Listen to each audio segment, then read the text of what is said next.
How were museums invented? According to UNESCO, there are over 95,000 museums around the world. Among them, the Louvre in Paris stands out as a global icon, drawing more than 9 million visitors every year. Yes, 9 million visitors just for one museum. But museums are more than just places of wonder and education. Contributing a staggering $50 billion annually and supporting over 726,000 jobs in the United States alone, they prove to be invaluable to cultural preservation and economic growth. So, how did this all start? Let's explore the untold history of museums. The word museum comes from the Latin, but originally traces back to the ancient Greek word museion. A museion was a place or temple dedicated to the Muses, the Greek goddesses of the arts and inspiration. These spaces were set aside for studying and celebrating the arts. One of the most famous examples of a museion was the Museum in Alexandria, built around 280 BC by Ptolemy I Soter. Today, museums are seen as places where people can explore and learn about the world around them. A museum is a public institution that focuses on preserving and sharing important objects and evidence connected to humans and their environment. There are many types of museums. For example, general museums cover a variety of topics, while natural history museums focus on nature and the past. Science and technology museums highlight discoveries and inventions. History museums tell the stories of people and events. And art museums celebrate creativity through paintings, sculptures, and other works of art. However, this wasn't the case years ago, especially when the concept of the museum was new to the world. So when and how was the very first museum created, and what did it contain? The oldest museum on record is Enegaldi Nana's Museum, created by Princess Enegaldi in what is now modern Iraq. Built around 530 BC during the late Neo-Babylonian Empire, this museum is one of the earliest examples of humans preserving history. It showcased artifacts from older Mesopotamian civilizations, giving people a chance to connect with the past.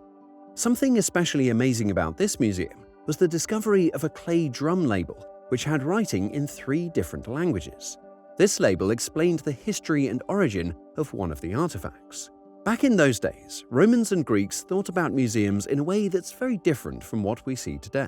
Instead of buildings meant just for history or art, their museums were often temples or sacred places filled with incredible collections of offerings to their gods. Paintings and sculptures weren't locked away in rooms. Instead, they were proudly displayed in gardens, forums, theaters, or even bathhouses for all to see. Libraries and museums were also closely connected back then, because they shared the same space in a palace or temple. One example is the famous Museum of Alexandria, which was basically the same as the Library of Alexandria.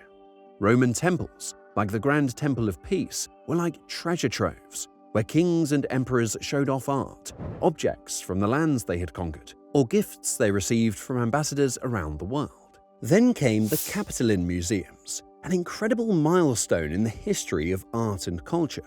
Sitting proudly on Rome's Capitoline Hill, these museums are known as the world's first public museum and have an amazing story behind them. It all started back in 1471, when Pope Sixtus IV gave the people of Rome a collection of ancient bronze sculptures that included the famous Capitoline wolf. Years later, in 1734, Pope Clement XII made history by officially opening the museums to the public, creating a place where everyone, not just the wealthy or elite, could admire the beauty and history of Roman culture.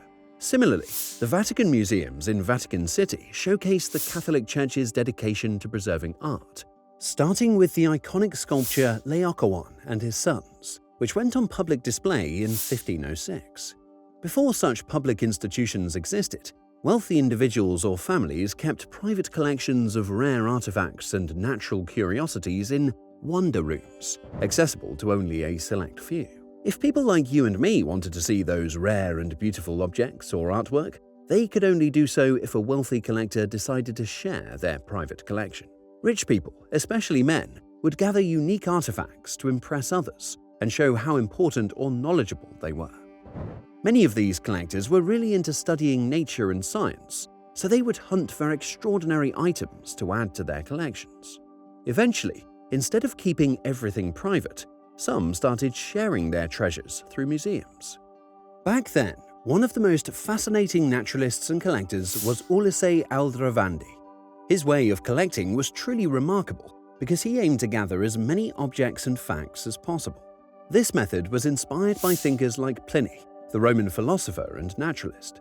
Aldrovandi wanted his collections to reflect all the knowledge he could find, organizing it into displays for people to learn from. But over time, this approach fell out of favor. By the 18th century, scholars of the Age of Enlightenment believed their way of managing museums was better. They focused on organizing and classifying everything carefully, instead of Aldrovandi's style of displaying a little bit of everything in a more free-form way. In 1759, the world saw the opening of the famous British Museum, where the public could enter and see the collection. When it first opened, there was great excitement, but at the same time, some thought, what if big crowds damaged the delicate and priceless artifacts? Because of this concern, getting into the museum wasn't as easy as it is today. People had to apply in writing just to be allowed inside. Only small groups were admitted each day, giving visitors an exclusive and careful look at the collections. Over time, though, the British Museum became a huge hit. By the 19th century, it had become a favorite destination for people of all ages and from all social classes, especially on public holidays. Then came the year of 1793, a revolutionary time in France. The Louvre, in Paris, became the first public museum in the country. Before this, the French monarchy kept its incredible collection of art hidden away. But now the doors were opened for everyone. Ordinary people, not just the wealthy or royal, could see these beautiful treasures. What made it even better was that it was free to visit 3 days during each new 10-day week, which was part of a new calendar system created during the Revolution. Today, the Louvre is still just as incredible and is now the most visited museum in the world, with over 9 million people exploring its amazing artwork each year. With time, American museums began to stand shoulder to shoulder with European museums as major hubs of knowledge and discovery. During the late 19th and early 20th centuries, there was a huge boom in building museums. Many American museums were originally focused on highlighting the science and art of North America. However, as they grew, they started adopting ideas from European museums, collecting treasures from ancient civilizations like Egypt, Greece, Mesopotamia, and Rome. In the 19th century, museums began to change in ways that reflected larger ideas about society and government. According to the ideas of French historian Michel Foucault, British sociologist Tony Bennett suggested that these changes were part of efforts by Western governments to create more responsible and self-regulating citizens. Instead of controlling people through strict rules or force, governments started using new strategies to encourage people to monitor their own behavior. One way they did this was by making museums open to the public. These museums displayed objects and artifacts as tools to help manage society and teach individuals about proper conduct. At the same time, before World War II, universities in the United States became the leading centers for innovative research. However, museums have also continued to be key in producing knowledge. They remain important for research and education, and their collections are used for scholarly studies as well as public exhibitions. Today, you have over 95,000 museums around the world. Yes, you can't visit all of them, but you can definitely explore the ones that are famous or that you find easy to visit.